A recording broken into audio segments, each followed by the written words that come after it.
Let me teach to you right now what a trigger actually is and how to prevent it. Because once it happens, you can't stop it. So, what are triggers?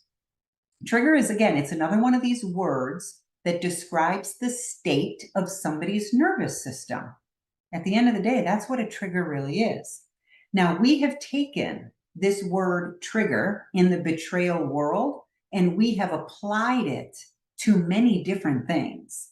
But at the end of the day, I want people to really understand, because again, I'm a teacher at heart.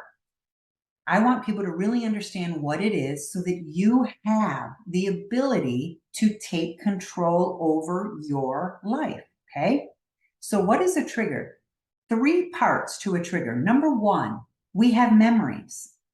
Both the betrayed and the unfaithful partners have memories of what happened, right? Let's specifically talk about the betrayed partner. The betrayed partner has a memory. That memory we cannot control. Guys, we can't control the thoughts that come into our head. I can control them once they're there, but I can't control what thoughts pop into my head. It's not possible. We have millions of thoughts all the time. We can't control the ones that just pop up. So for a betrayed partner, the betrayed partner is stuck all day long with all of these thoughts just popping up, popping up, popping up all the time. Betrayed partners don't want that. They don't want those thoughts. If I asked every betrayed partner here, would you give your right arm to never have another thought again about what your partner did? And they would all, I'm sure they would all say yes. Betrayed partners don't want this, but they have it. This was something that was put on them and now it's there. So we cannot control the memories. They happen. But there's a second step to triggers. The second step is, what do I do when I have that memory? What's the second thought that I have when that memory comes into my mind? It's this second thought where we have power, where we have control. And I'm going to come back to that in a second. So let's say I have this second thought and I keep having them and I spiral down and I spiral down. Guess what happens next? Now my body has a physiological change. My heart starts racing, my stomach drops, my throat might get tight. I might have tension. I might start sweating. My hands my palms might get sweaty. Our body has all these different ways of sending messages to the brain saying something's not right.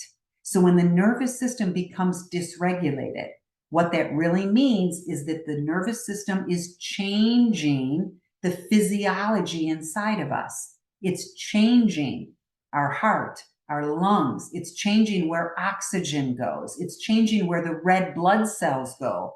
It changes everything because there is a potential threat, which I'm going to talk about in a second, but I'm staying with triggers right now because that was the number one topic people wanted to hear. So so it's a three-part process. We have a memory, we have second thoughts, and then we have the physiological change in the body. Okay?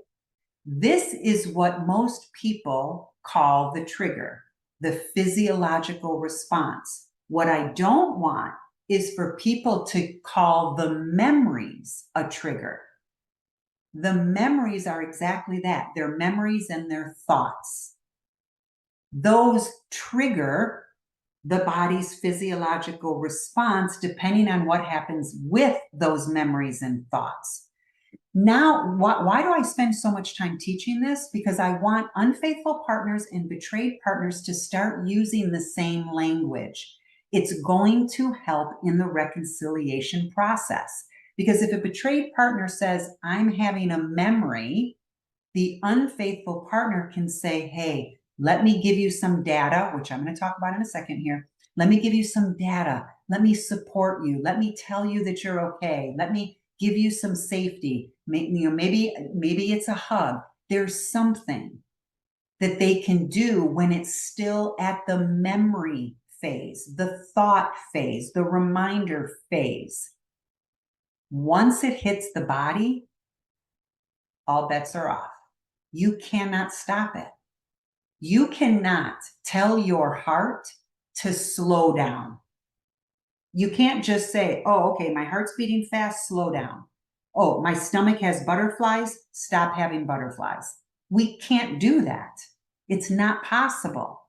When the nervous system is moving things around, we cannot consciously say, stop doing it. The only thing that stops is safety. That's it. When the nervous system feels safe, it calms down all by itself. And that's a big piece of this puzzle, that if people do not understand this, then they're not going to heal. So that's why I spend so much time talking about thoughts versus the second thoughts versus the trigger in the body, the physiological change. Now, I cannot control memories, right? I cannot control those memories and those thoughts that just kind of pop into my mind. I can't control those. And you just heard it from me. Once it hits the nervous system, you can't control that. So if we really want to control triggers, there's only one place we can do it, and that's with the second thought, the middle part of this three-part process. This is the only place we can do it.